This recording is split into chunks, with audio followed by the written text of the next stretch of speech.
제가 신대원 때 읽었던 기억이 나는데, 제가 이 책을 읽고 나서 책을 읽는 어떤 방법이나 이런 게 조금 많이 바뀌었어요. 일차적으로 많이 바뀌었다. 그리고 이제 두 번째로 쓴 책이 백금선 목사님 책인데 큰 인물 독서법이라고 하는 책이 있어요. 그러니까 독서의 방법이 여러 가지를 여기서 여기서 소개시켜 주는데, 그 중에 한 방법이 이거예요. 이 방법이에요. 큰 인물 독서법. 그래서 제가 이 책은 이제 그게 나온 지 오래도 안 됐고, 이 책을 제가 읽은 다음에 제가 그때부터 신대원 졸업하고 나서부터 책을 어떻게 읽기 시작했냐면 큰 인물 독서법을 읽기 시작한 거예요. 그래서 사람을 섭렵해가는 방식으로 읽은 거예요. 그래서 제가 처음 대상으로 삼는 사람이 로이드 존스였던 거예요. 그래서 로이드 존스를 읽으니까 이제 뭐 알겠더라고. 어떻게 읽어야 되는지, 누구를 읽어야 되는지 쭉 알겠더라고. 그래서 이제 그렇게 읽었다. 근데 이 독서법에 관한 책 중에서 참 저는요, 제 개인적으로는 이 백금선 목사님이 우리 한국교회에 너무 귀하다 생각하는데, 그 이유가 뭐냐면 정말 책을 쉽게 써요. 쉽게. 그러니까 누구나 다, 그러니까 여러분 책을 쉽게 쓰는 게 어려운 거 아시죠? 그러니까 그만큼 굉장히 능숙능란해야 돼요. 능숙능란해야 책을 쉽게 쓰는 거거든요. 수학회를 다녔는데, 제가 이제 설교 이번에 본문으로 삼은 게 아가서 말씀이었는데, 아가서 말씀을 다 전할 수는 없고 너무 방대하고 너무나 많고요. 그래서 제가 그 중에서 가장 이렇게 하이라이트에 해당하는 말씀을 제가 선정을 한 거예요. 그 보니까 4장 말씀이고 8장 말씀인 거예요. 그러니까 4장 말씀은 남녀간의 사랑의 얘기잖아요. 남녀간의 사랑의 이렇게 비유로 하는 거잖아요. 그럴 때 그 이야기 속에서 어느 부분에 해당하는 거냐면 첫날밤. 그래서 그렇게 사랑을 하고 그렇게 애틋한데 위기가 찾아와. 똑같아요. 똑같아. 모든 사람. 위기가 찾아오는데 그 위기를 극복하고 더 크고 위대한 사랑으로 나아간다. 그래서 이 사랑에 대해서 마지막으로 노래를 해요. 이 사랑에 대해서 노래를 해. 찬양을 해. 그게 8장이야. 그래서 제가 첫날 밤에 관한 말씀 2개, 그 다음에 하나는 서론적인 말씀 하나, 그리고 8장 사랑은 죽음같이 강하며, 그렇죠? 그 말씀을 선택을 해서 4번 제가 전했어요. 저는 이제 이번 이제 4번 설교를 하면서 제일 저에게는 굉장히 많이 도전이 되고 또 그랬던 말씀은 4장 말씀이었어요. 그래서 하나님의 동산, 우리를 하나님의 동산에 배우는데 신부를 거기서 이렇게 얘기를 하거든요. 뭐냐면 잠긴 동산이에요. 그 다음에 덮인 우물이요. 봉한 샘이요. 이렇게 표현하잖아요. 이걸 제가 배타적 사랑이다 이렇게 말했어요. 배타적 사랑이고 독점적 사랑이다. 그러니까 누구도 침범하지 못하도록 동산을 잠가버린 거예요. 동산을 잠가버리고, 그리고 우물을 덮어버리고, 그리고 샘을 봉해버린 거예요. 누구도. 그걸 한마디로 제가 뭐라 했어요? 순결. 그렇죠? 순결이죠. 신앙의 순결. 근데 그런 신앙의 순결 안에서 정말 세상 사람들이 한 번도 보지 못한 아름다운 열매들과 꽃들과 이런 것들이 쫙 피어나는 거예요. 그렇죠? 그 말씀이 그런 말씀이잖아요. 응? 그러니까 그 아름다운 열매들을 맺고, 그리고 신자의 최고의 영광이 하나님을 보는 건데, 하나님의 영광을 보는 것인데, 그런 아주 비밀하고 내밀하고 이러한 하나님과의 그런 정말 관계를 갖지 못하고 사랑의 관계를 갖지 못하는 이유가 다른 것이 아니라 막 간구한다고 되는 것이 아니라 이런 순결한 마음을 갖지 못했기 때문이다 라고 하는 것에 대한 도전이 저에게는 사실 굉장히 컸어요. 사람이 가지고 있는 모든 것을 다 주고도, 자신의 생명까지도 사실 다 주고도 그 사랑을 살려고 해도 살 수가 없을 만큼 크고 강렬하고 위대한 사랑이에요. 그래서 시편 기자가 얘기한 거야. 내 생명보다 나음으로. 예? 헤세드의 사랑을 내 생명보다 나음으로. 그러니까 하나님이 우리에게 기대하시는 이 사랑이, 예? 우리의 사랑이, 하나님을 향한 사랑이 그 사랑이기를 기대하시는 거예요. 하나님 우리를 그렇게 사랑하셨듯이. 뭐 저는 사실 너무 못해요. 그렇게. 그리고 그런 경험들이 제가 하나님을 정말 뜨겁게 사랑한 적이 여러 번 있지만 그런 말씀과는 너무 동떨어진 사랑이었던 것 같고, 그런데 한편으로는 굉장히 정말 그렇게 강렬하게 주님을 사랑하고 싶어요. 그래서 소원은 이런 거지. 정말 그렇게 주님을 사랑함으로 설교도 해보고 싶고, 그렇게 사랑함으로 여러분 목양도 해보고 싶고, 그렇게 사랑함으로 내가 여러 주변에 있는 내 가족들이나 사람들도 그렇게 사랑하며 살아가고 싶은, 그게 뭐 하루가 됐든 이틀이 됐든 얼마나 됐든 그런 소원함이 저에게 사실 있어요. 수많은 영적 고장들은 오히려 여러분, 잠긴 동산, 덮인 우물, 봉한 샘 같은 하나님을 향한 순결하고 순전한 마음으로 하나님과의 깊은 영적인 교제와 골방 속에서 그 하나님의 사랑이 꽃피어났어요. 너무 놀랍게도. 그래서 우리 신앙의 선배들은 대부분 어떻게 얘기를 했냐면, 우리 신앙의 모든 싸움은 이미 골방에서 결정이 나는 거다, 이렇게 했어요. 그래서 골방이 그렇게 중요한 거죠. 성경이 말하는 가장 크고 또 하나님의 은혜를 주시는 하나님의 사랑을 경험하는 방식은 그거다, 이렇게 말할 수 있겠죠. 아가서도 그렇게 말하는 거. 그러니까 여러분 십계명을 이렇게 보시면, 여러분 보세요. 십계명을 이렇게 보면 가치의 크기에 대해서, 크기에 따라서 이렇게 배열을 제가 했다 그랬잖아요. 1계명이 가장 커. 그렇죠? 1계명이 가장 큰 거는 뭐냐? 하나님이 가장 가치롭고 가장 크고 가장 영광스러운 거야, 우리의 인생에. 그렇죠? 10계명이면 하나님 다음으로 가치로운 게 뭔지 아세요? 우리는 우리의 생명이라고 생각할 거 아니야? 성경은 국가라고 얘기해. 하나님 다음 국가고 그 다음 생명이야. 그래서 그 무수한 사람들이 그 가치를 본 거예요. 국가의 가치를 본 거예요.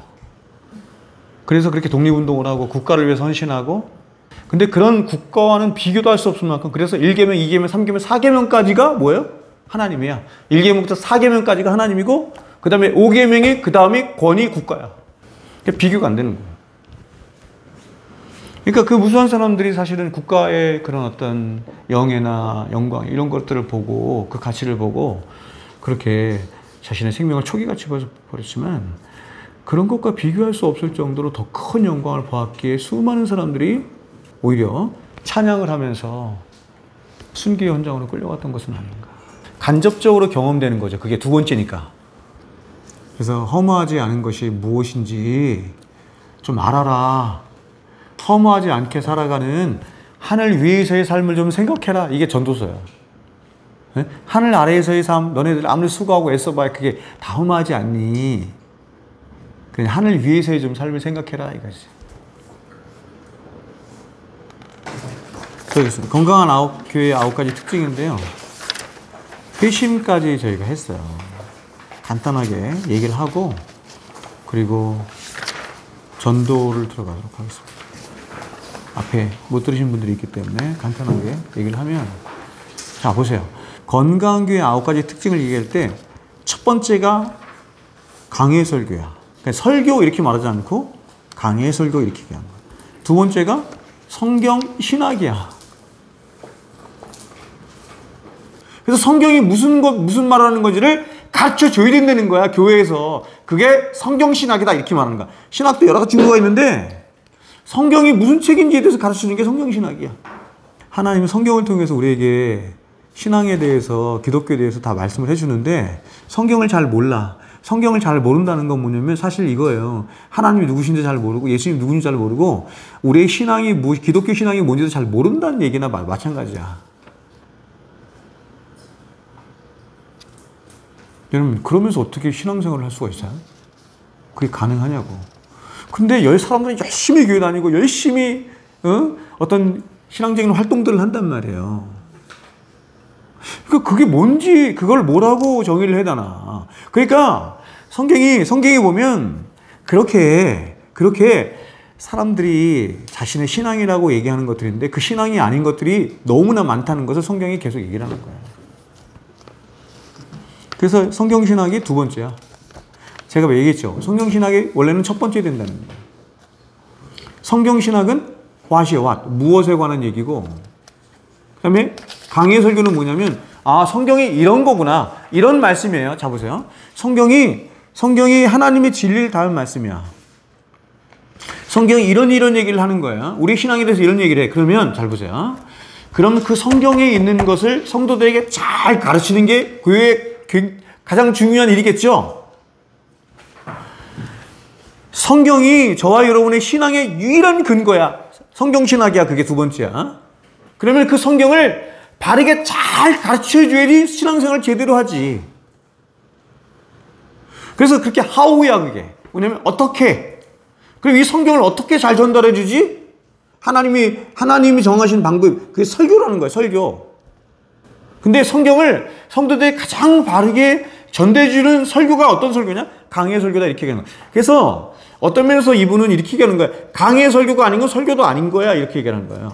그러니까 강해 설교가 아니면 다른 설교의 방식으로는 하나님의 진리의 말씀을 바르게 전달해 주는데 너무나 많은 왜곡됨이 있거나 너무나 많은 모자람이 있어 이렇게 얘기하는 거예요. 강해 설교라고 하는 말 자체의 의미가 뭐냐면 하나님의 말씀이 되도록 하라 이러는 거예요. 설교자가 먼저 하나님의 뜻을 먼저 알아야 되겠죠? 하나님의 마음을 먼저 알아야 되겠죠? 하나님과 먼저 교제해야 되겠죠? 세 번째, 복음에 대한 성경 얘기 이렇게 나오죠. 교회는 복음을 잃어버리면 다 잃어버린 거죠. 교회를 하나님이 세워서 교회를 통해서 이루시고자 하는 모든 일은 오직 뭘 통해서만? 복음을 통해서만 가능해. 교회는 사람들을 구원시키고 사람들로 하여금 하나님의 백성으로서 살아가야 할 모든 삶을 살아가도록, 거룩한 삶을 살아가도록 하는 신적 기관이에요. 근데 교회는 무엇을 가지고 그렇게 할 수 있냐면 복음이 그렇게 할 수 있다 이렇게 말합니다. 그래서 여러분 교회가 복음을 모르면 다 모르는 거야. 그럼 그 일을 아무것도 못하는 거야. 아무것도 못하는 거야. 그럼 복음이 뭐냐? 복음이 뭐냐? 교회가 복음을 바로 가르치고 있느냐? 이걸 묻는 거죠. 마크대고 한 말을 이렇게 보면 오늘날 복음이 교회 안에서 많이 왜곡되고 있는 거지. 사람 중심의 복음으로 많이 변질되어 있는 거지. 복음은 단순히 우리는 아무 문제 없다는 메시지도 아니다. 복음은 우리의 현주소, 즉 우리가 처한 실체와 실존에 가장 먼저 맞닥뜨리게 한다. 그렇죠? 죄에 대해서, 의에 대해서, 심판에 대해서 말을 해요. 복음은 반드시. 그래서 복음은 어떤 반응을 요구하는가? 회개와 믿음을 요구한다. 그럼 회개는 뭐냐? 믿음은 뭐냐? 회개와 믿음을 합쳐서 회심이라고 한다. 이렇게 얘기합니다. 그래서 그 다음에 이제 회심을 얘기하는 거예요. 회심. 왜냐면 그 다음 회심인데 이제 우리가 회심까지 했나요? 회심까지 했죠. 복음을 교회가 성도들에게, 사람들에게 바르게 가르치고 전했을 때 하나님이 구원하신 사람 안에서 나오는 첫 번째 반응이 뭐냐? 회심이다 이렇게 말합니다. 회심이 얼마나 중요하냐면 회심하지 못하면 교회에 천년만년 있어도 구원받지 못한 거야. 성령론을 다른 말로 신학교에서는 이렇게도 불러요. 성령론, 구원론 이렇게 불러. 성령은 뭐 하시는 분이에요? 우리를 구원하시는 분이야. 구원의 모든 털을 놓으신 분은 누구냐면 예수님이에요. 근데 실제적으로 우리 안에 오셔서 우리에게 구원을 적용하시고 구원의 역사를 일으키시는 분은 성령님이죠. 그렇죠?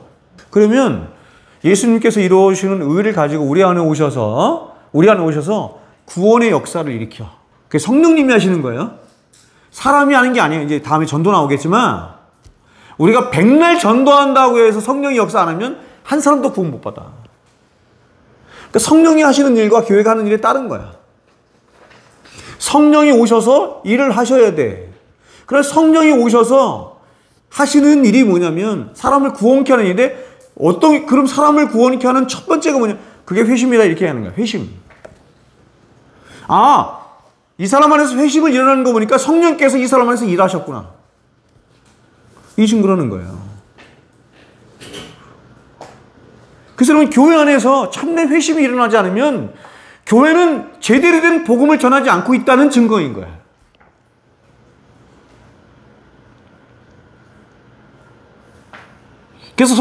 그래서 교회가 성도들에게 회심의 문제를 가르쳐야 돼. 왜요? 구원이 회심이니까. 성도들로 하여금 계속해서 회심에 대해서 바로 알므로 자신이 정말 회심한 자인가를 하나님 앞에서 자신을 시험하도록 해야 돼.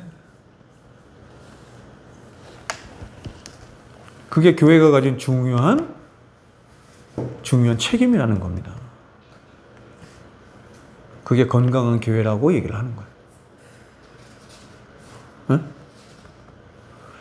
교회는 사람들에게 좋은 얘기, 듣기 좋은 얘기, 네? 사람들의 마음을 가슴 뭉클뭉클하게 하는 그런 얘기를 하는 게 아니라는 거예요. 신적 기관이라니까요. 사람을 구원하는 일이에요. 하나님 말씀은 진리를 담은 말씀이고 복음을 담은 말씀이에요. 사람이 죽고 사는 문제라니까. 그래서 교회가 마크 데버가 그런 차원에서 얘기를 하는 거예요.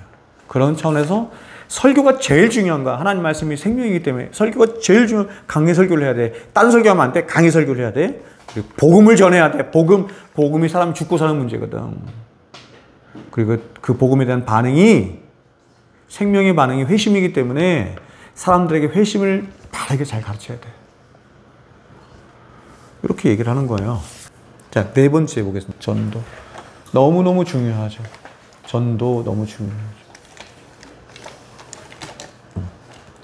누가 전도해야 되는가?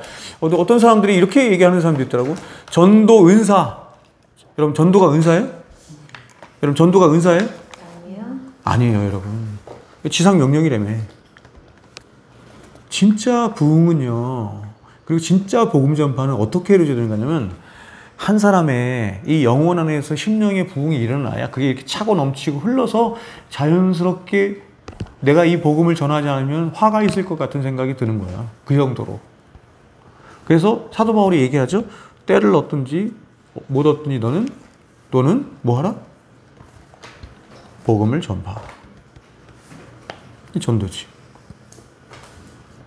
전도를 바르게 하려면 내가 복음 안에 있어야 되고 복음을 바로 깨달아야 돼. 보통 이제 교회들이 전도 축제 이런 거예요. 제목이 보세요. 전도 축제죠. 근데 전도 축제인데 실상은 뭐예요? 많은 사람들을 데려오는 게 목적이잖아. 전도가 아니야. 전도는 안 했어. 복음은 안 전했어. 근데 어떻게 했냐면 우리 교회 가자. 오늘 우리 전도 축제에 같이 가자. 그거야. 근데 교회에서는 그걸 뭐라고 하냐면 저 장로님이 몇 명 전도했어. 저 장로님이 몇 명 우리 교회에 데려와서 그걸 전도라고 생각. 아니래잖아요. 전도. 초대교회 때는 항상 복음을 전할 때 주님을 두 가지로 항상 표현했단 말이에요. 당신의 구주이신 것과 주님이신 것을 믿으십시오. 이렇게 했어요. 구주이신 것은 뭐야? 세이비어죠. 그 다음에 주님은 뭐예요? 로드죠. 당신의 왕입니다. 당신의 주인입니다. 그걸 믿는 거를 믿음이라고 했어. 그래서 당신이 주님을 믿고 주님을 따라가게 되면 많은 어려움이 있을 거예요. 지금 당장 결단하십시오. 그래서 이 사람이 보세요. 하나님과의 충분한 관계 속에서 성경은 이렇게도 말하잖아. 야, 너 정말 주님 따라가는 거에 대해서 한번 개수해 봤어? 헤아려 봤어? 한번 해봐. 정말 주님 믿을 수 있겠어? 그렇게 얘기하잖아요. 몇 번에 걸쳐서 얘기하잖아요. 신중하게 해라는 거야. 신중하게 결단하는 거야. 근데 빨리 하라고 그러죠. 그래서 이렇게 빨리 하면 어떤 문제가 생기냐면 신중하지 못한 가운데 거짓 구원의 확신을 가질 수 있는 확률이 많다는 거예요. 그럼 이런 문제가 발생하면 로준스는 뭐라고 했냐면 어떤 문제가 발생하냐면 지금 한번 그 크게 결단한 그것이 죽을 때까지 갈 수 있다는 거예요. 절대로 하나님과 그 사람 사이를 관계에 이렇게 개입하려고 하지 말라는 거야. 그 사람과 하나님 사이가 깊이 계속해서 정말 하나님과의 그런 어떤 하여튼 그렇게 정말 신중하고 깊이 관계하면서 자신의 구원을 또 하나님 앞에서 생각하고 또 고민하고 또 하면서 그 관계가 깊어지도록 구원의 관계가 깊어지도록 해야지 영적 기도를 시키거나 아니면 이런 식으로 그쵸? 이렇게 급하게 뭔가를 주장하거나 아니면 막 이렇게 하면 안 된다는. 4번은 성경을 사용하라는 것이고, 성경, 말씀에 능력이 있습니다. 내가 말과 혀로만 하지 않죠? 말과 능력으로 하지 않고, 사람의 지혜로 하지 않죠? 사도 바울이 얘기했던 것처럼, 오직 성령과 능력과 확신 가운데 해요. 자, 5번. 전도는 강요가 아니에요. 좋은 소식이에요. 기쁜 소식이에요. 그래서 기쁜 마음으로 전해야 되는 거예요. 그렇죠? 기쁜 마음으로 강압해서는 안 되고 복음을 계속 진리를 흘려보내는 거야. 전해주는 거야. 그러면 그 진리가 성령 안에서 성령께서 역사하셔서 그 사람을 구원하시도록 나는 진리를 들려주는 것뿐이야. 그렇죠? 믿음은 들음에서 나죠. 들음은 하나님의 말씀이죠. 들려주는 것뿐이야. 그 사람을 구원케 하고 그 사람에서 역사하시는 분은 누구다? 성령님이셔. 그래서 거길 간여하면 안 돼. 간섭하면 안 돼. 어떤 면에서 여러분 앞에 있는 것처럼 그렇죠? 결단해야 된다. 긴박 이런 거는 뭐냐면 성령님의 영역을 어떤 면에 침범하는 것일 수도 있어요. 간절함과 다르죠? 간절함과 달라. 그래서 여러분 전도는 개인적인 간증이 아니잖아요. 잘 보세요. 여러분 목사가 하는 설교를 뭐라고 해요? 목사가 하는 설교를 원초적으로 뭐라 그래? 전도라고 해 그거를. 왜? 목사 복음 전하잖아요. 목사가 복음 전하는 거잖아. 전도라고 그래. 그래서 여러분 설교학에서 말하기를 쳐보세요. 설교학에서 목사가 설교를 할 때 간증 이런 거 하면 안 된다는 거야. 다른 얘기하면 안 된다는 거야. 사람들 사이에서도 이렇게 그 강단에서 선포되는 설교는 말할 것도 없고 그거는 너무 엄격하고 이렇게 모여서 우리들끼리 함께 교제하고 얘기할 때도 개인 간증 삼가라 이렇게 얘기해요. 삼가는데 개인 간증은 할 수 있는데 어떤 간증만 하면 구원 간증에 한해서만 얘기를 해라. 간증은 너무 뻥튀기가 많아. 더 문제가 뭐냐면 하나님의 진리의 말씀은 모든 시대를 초월해서 모든 사람들에게 들려주는 이게 적용되는 진리의 말씀이라서. 그러나 개인적인 간증은 뭐냐면 일반화시키지 못하는 거예요. 제가 늘 얘기하지만 하나님과 우리와의 관계가 어때요? 늘 제 얘기하죠? 인격적이고 특별하고 개별적이고. 하나님이 우리와 만나주시는데 어떻게 만나주시냐면 개별적으로 만나주시죠. 똑같이 안 해. 그래서 그걸 일반화시키면 안 되는 거야. 일반화. 그러니까 저는 다니엘 기도회가 예배처럼 돼서 하나님 말씀을 전해주면 얼마나 좋겠나. 다 간증이잖아요. 목사도 나와서 간증, 가수들도 나와서 간증, 코미디언도 나와서 간증, 박사들도 나와서 간증. 그 간증 말고 다른 게 뭐 있어? 거기 말씀이 어디 있어요? 네? 그 사도 바울은 얘기 안 한다니까요. 간증에 대해서 그렇게 얘기해요. 야, 그런 거 소용없는 거야. 너에게 무슨 유익이 있니? 지금 너희들이 당장 막 은혜 받는 거 그거 다 가짜야. 너희들을 진짜 변화시킬 수 있는 것은 예수 그리스도의 복음밖에 없어. 난 예수 복음만 전해. 이렇게 얘기하는 거야. 개혁주의는 오직 말씀이야. 오직 말씀에만 올인해. 그래서 말씀만 전하려고 해. 근데 복음주의는 복음주의의 목적은 오직 말씀이 아니라 교회의 부흥에 있어. 그래서 교회의 부흥을 위해서라면 얼마든지 말씀도 그런 식으로 변질시킬 수 있어. 얼마든지 말씀도 그렇게 그냥 그것을 위해서 갖다 쓸 수 있어. 다시요. 말씀이 수단이 되는 것과 말씀이 목적이 되는 건 엄청 차이죠? 그거 얘기하는 거야. 저는 너무너무 옳다고 생각해요. 여러분, 저와 여러분이 해야 되는 일은 믿지 않는 사람들의, 믿지 않는 가족들을 위해서 해야 되는 일은 뭐예요? 뭐예요, 여러분? 전도하는 거예요. 복음을 들려주는 거야. 복음을 들려주는 거야. 그러면 여러분이 복음을 전해줘야 되겠죠. 근데 여러분이 복음을 잘 못 전해. 그럼 어떻게 해야 돼? 복음이 잘 전해지는 가서 들려야 되잖아. 그죠? 그럼 복음이 어디 들려? 교회에서 들리잖아. 목사의 설교를 통해서. 그러니까 복음이 잘 전해지는, 말씀을 잘 전하는, 바르게 전하는 목사 앞에 세우는 거야. 다시 말하면 하나님 앞에 세우는 거다. 응? 여러분, 오늘날 교회들이 되게 잘못 범하고 있는 것 중에 하나가 뭐냐면 자꾸 하나님의 일을 침범하려고 그래. 그래서 하나님의 일을 교회가 감당하려고 해. 근데 이게 왜 그러냐면 인간의 욕심 때문에 사람들을 많이 정착시키고 많이 교회 안에 두려고 하는 그 목적 때문에 하나님이 하셔야 되는 일을 침범해. 전도는 그냥 복음을 전하는 거거든요. 교회는 복음을 전하는 거예요. 교회는 복음을 전하는 거예요. 맞죠? 네. 그럼 그 사람이 구원받는 일은 누가 해? 하나님이 하시는 거야. 그렇죠? 그렇게 구원받은 자를 이제 교회가 양육을 하는 거지. 근데 교회가 자꾸 그 하나님의 일을 침범해서 어찌하든지 사람들을 교회 안에 이렇게 정착시키려고 하는 거야. 그거를 전도라고 해. 사람들은 오늘날 일반적으로 그걸 전도 이렇게 얘기를 해요. 응? 그래서 하나님의 일과 사람이 해야 할 일을 구분해야 한다. 이게 이제 전도다. 이렇게 하는 것입니다. 그래서 건강한 교회는 어떤 교회냐면 전도를 많이 하는 교회예요. 전도를 바르게 하는 교회예요. 응?